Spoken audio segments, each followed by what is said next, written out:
Hi, I'm Paul Yancich, timpanist of the Cleveland Orchestra. And right here at Severance Hall on May 10th, 1990, I performed the world premiere of the James Oliverio Timpani Concerto No. 1, the Olympian. I believe that the Olympian is the standard of timpani concerto to perform, in a sense, to prove yourself as a timpanist in the 21st century. It's no wonder they call it the Olympian, because every time I work on it, I lose some weight. And I can't wait to do it again. In my opinion, at this point, it is the best, the most virtuosic, the most complete piece written for solo timpani. As a player, it forces you to really dig in. You're no longer playing just rhythms, you're playing lines and counter lines. It's a tour de force for the instrument. I think it's the type of thing that people will leave the hall saying, wow. And I highly recommend anyone that wants to stretch their abilities and their musicianship to tackle it.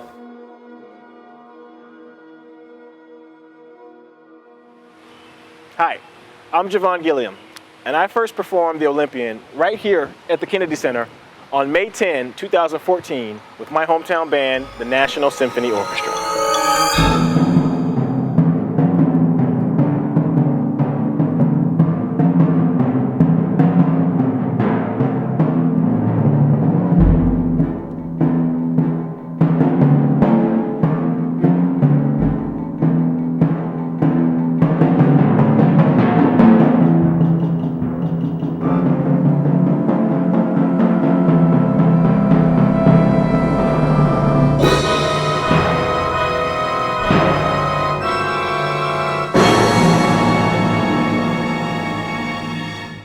Oliverio and I met each other at the Cleveland Institute of Music while we were students there. I asked him to write a piece for my senior recital.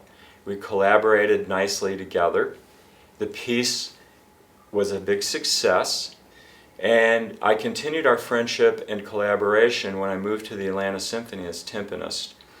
At that point, Robert Shaw wrote a nice letter of recommendation to the National Endowment for the Arts, and we got a timpani concerto funded. Subsequently, I moved to the Cleveland Orchestra in 1981.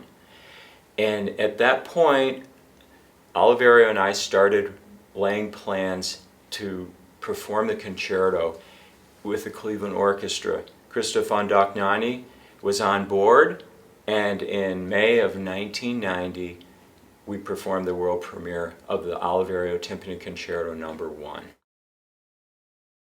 It was a standing ovation. It was, I heard about the performance from audience members for probably 10 years after I did the work. It was because it was 8 timpani, very athletic to be able to execute the composer's wishes, but it was also musically very engaging and interesting. I loved coming up to the front of the stage, right here next to the conductor's podium, to have a chance to play this virtuosic piece. It's really interesting to be that close to the audience. They loved it, by the way, and so did my colleagues in the orchestra. In fact, it's been over 20 years, and orchestra members, audience members, board members are still asking, when are you going to get a chance to play that piece again? I chose to write my doctoral dissertation or document as a performance guide to Oliverio's Timpani Concerto No.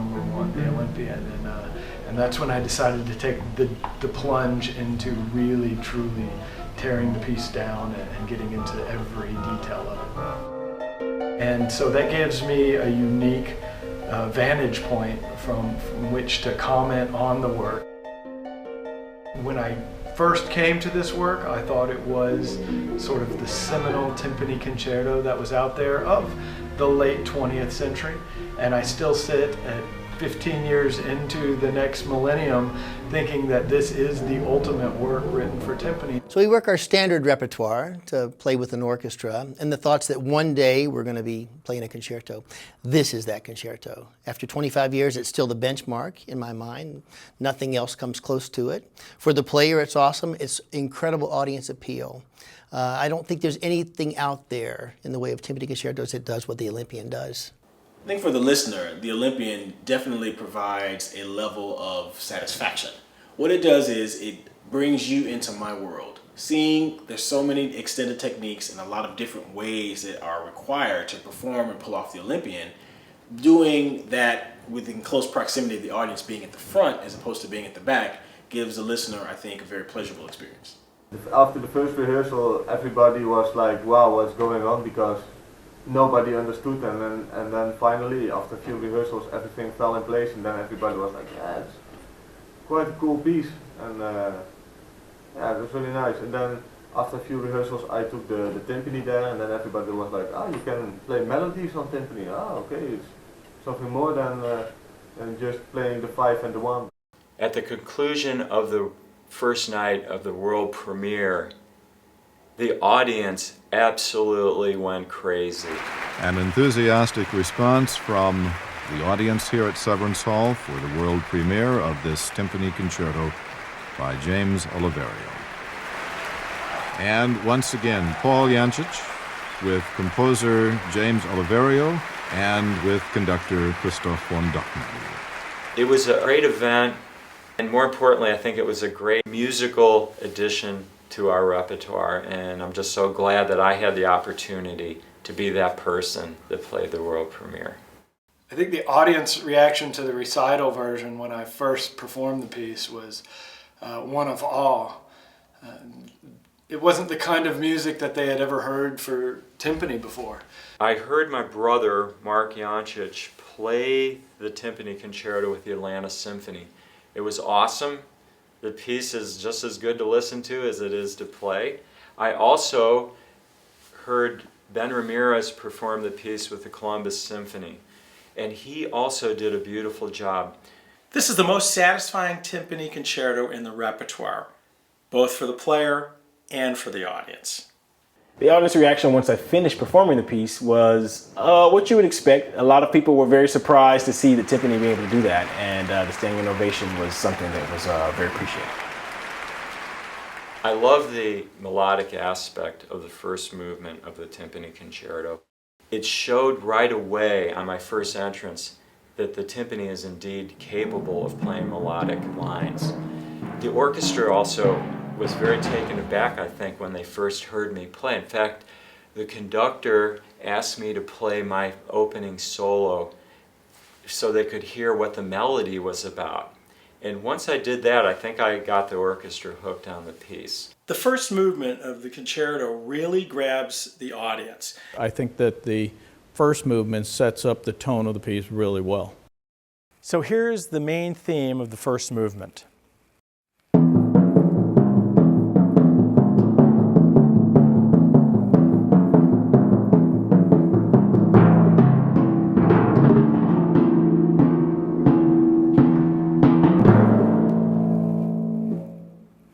And one of the coolest things as a performer is that at the end of the night, the audience goes out humming that theme. The way that that main theme sets on the instrument makes that entire movement a joy to perform, and that's kind of the feeling of that movement. It is the joyful melodic movement. Welcome to the instrument in this new setting, how you've never experienced it with 8 drums. Here's how we can build a wonderful melody and some intense passages. It's got some really interesting harp work. Very imaginative woodwind and brass playing. I think I described the first movement as a bit of a dance. It's 5/4s, a lot of it's in 5/4, and so it kind of bounces around a little bit, and it gives you sort of the feel of, I'd like to think maybe like a beach ball bouncing around on the beach, and that's kind of how I see the first movement.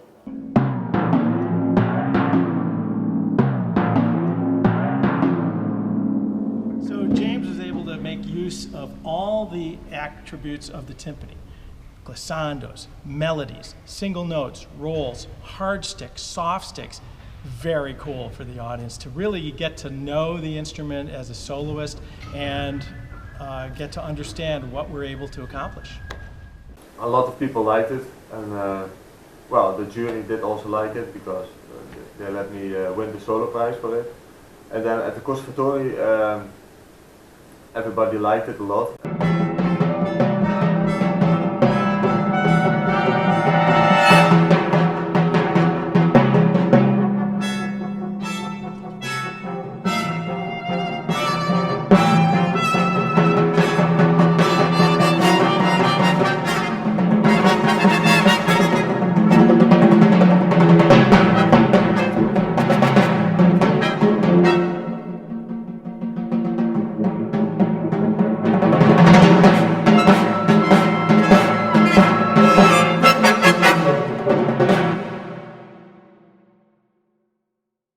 This is where I spent a lot of time practicing the Olympian. Underneath Symphony Hall stage, I had to set up 8 different timpani. Usually I use 3 or 4 in the orchestra. But here it's 8 drums, so I had to put 2 different complete sets together. And I needed some place where I could set up and leave most of it in the setup, so I could come back to it week after week to get ready. It took probably about 9 months to learn the piece, and it was physical enough that I lost 15 pounds learning the Bork. When they say it's the Olympian, it's definitely the Olympian. The only way to practice this piece is to get your drum set up. You can't fake this on pillows. You have to set the set up.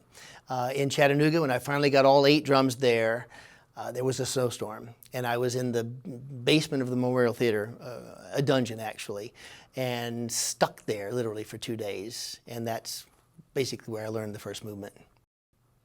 So I'd say that one of the great helpful tools that I used in performing this, and I know that the original performers did not, they had more of an organic experience with it, but one of the most helpful tools that I used was the computer, and I'm not giving an advertisement for the program, but the amazing slowdowner. It allowed me to slow down the tempo of each section but keep the pitch at the right level so that I could play passages slower until I got them fully within my technique, and then I would speed it up over the course of those 5 months until I got it performance ready. I was able to prepare for the performance downstairs in the Kennedy Center. That's where I do most of my practicing. I spent quite a few weekends practicing in between rehearsals and concerts, long hours, making sure that everything was as good as it possibly can be. But I was very happy with the end result. Oliverio does something interesting in the second movement, technically. He has us occasionally playing in the center of the drum head, which is a whole other soundscape for the audience to hear. I think it really draws them in, and it's sort of unexpected. So we'll hear ba ba ba ba ba ba ba ba ba ba ba be da da, almost like a tom-tom sound, and yet there's still the tonality of the timpani.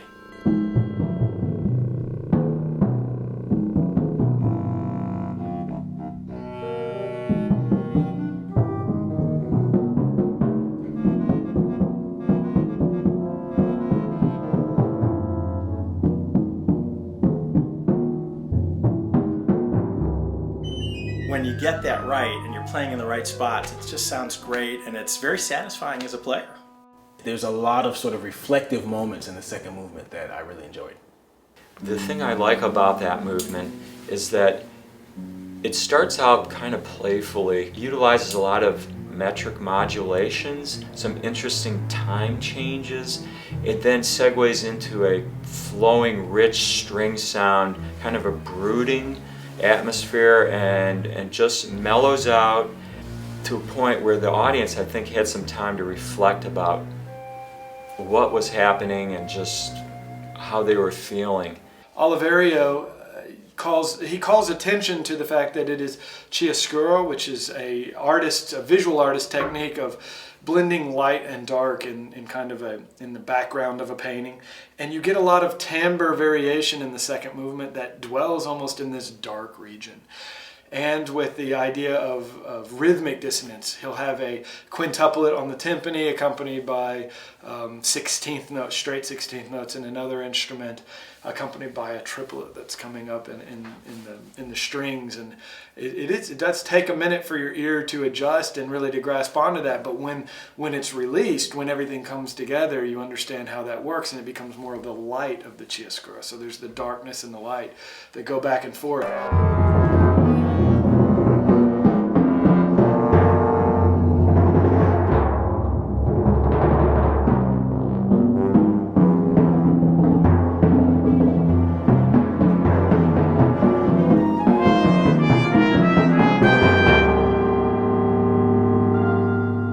James has a really interesting way of writing in the second movement, using elements of Bartók, combining movement in the timpani part with very soft sticks and perhaps cellos or French horns.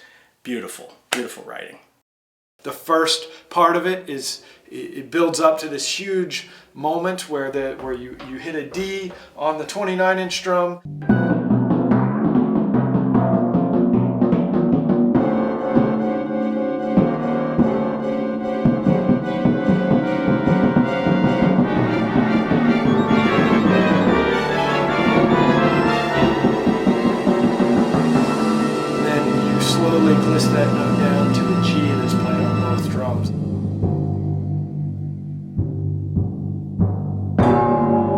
that moment on, you have the denouement of the movement.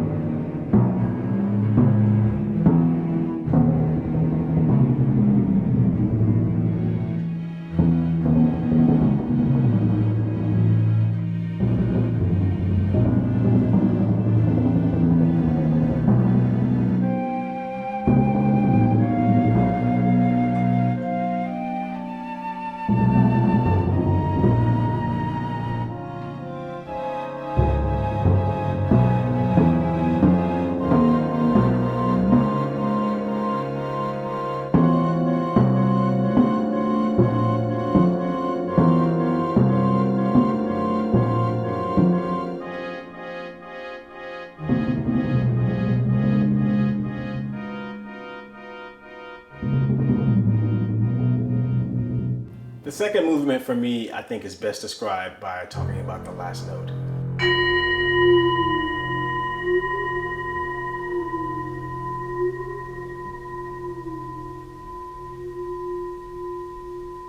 I think that sort of sounds very spiritual, very inward thinking. Sets up the last movement beautifully. I think if someone's looking to perform this piece, I think they should do two things. First thing is to reach out to the composer, James Oliverio, and let him know that you're interested, because he will be an invaluable resource to help you play the piece to your best.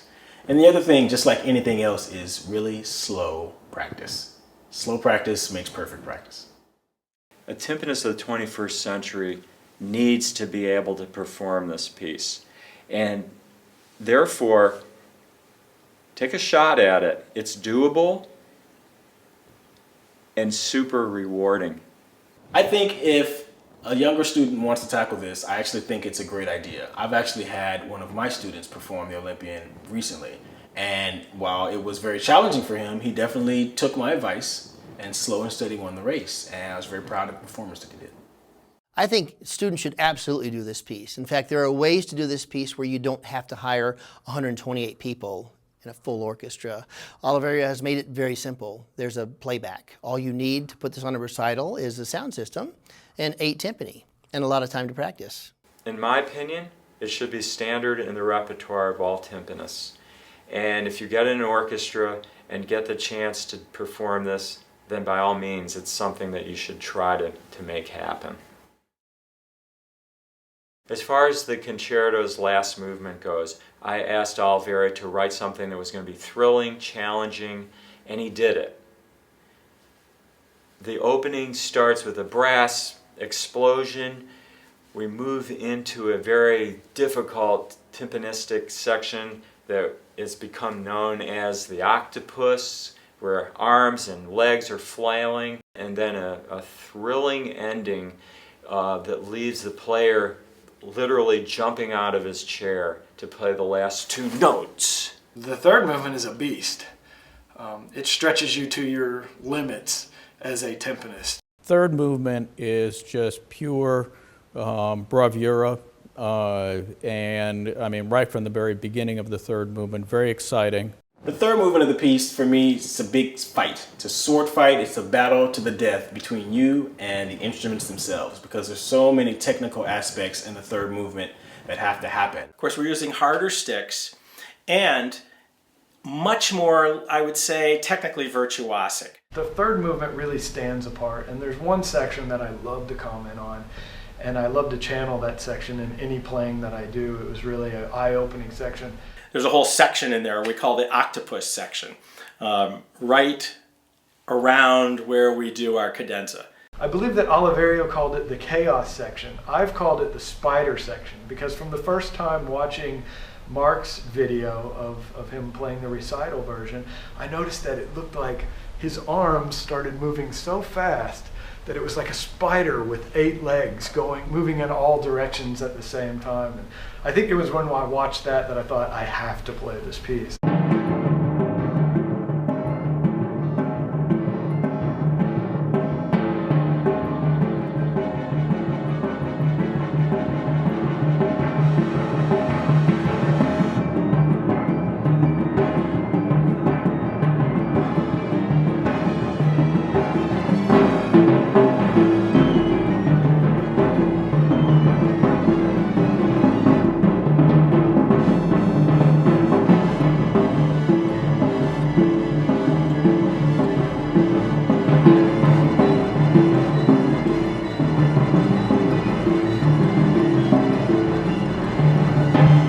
it's wild, but also it's super satisfying when you get that as well.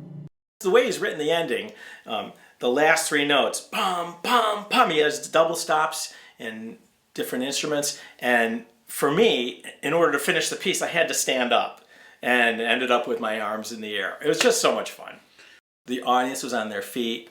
They went crazy, and we got something like 5 or 6 ovations. Wow. And people are still asking me about that piece. They want me to perform it again.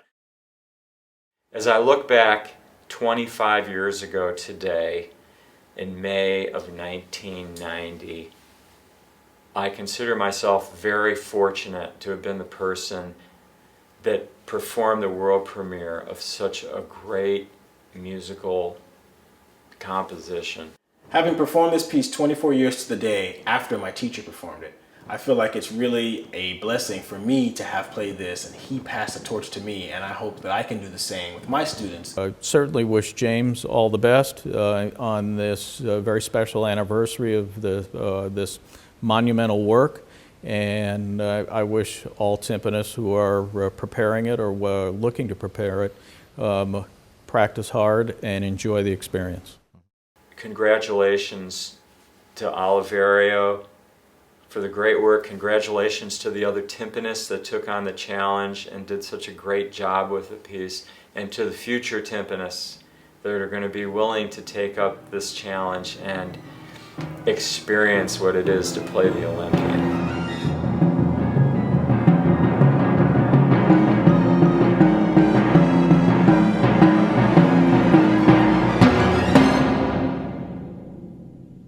And now please enjoy the multimedia version of the first movement set to Steve Walker's Codex Tympanos.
Thank you.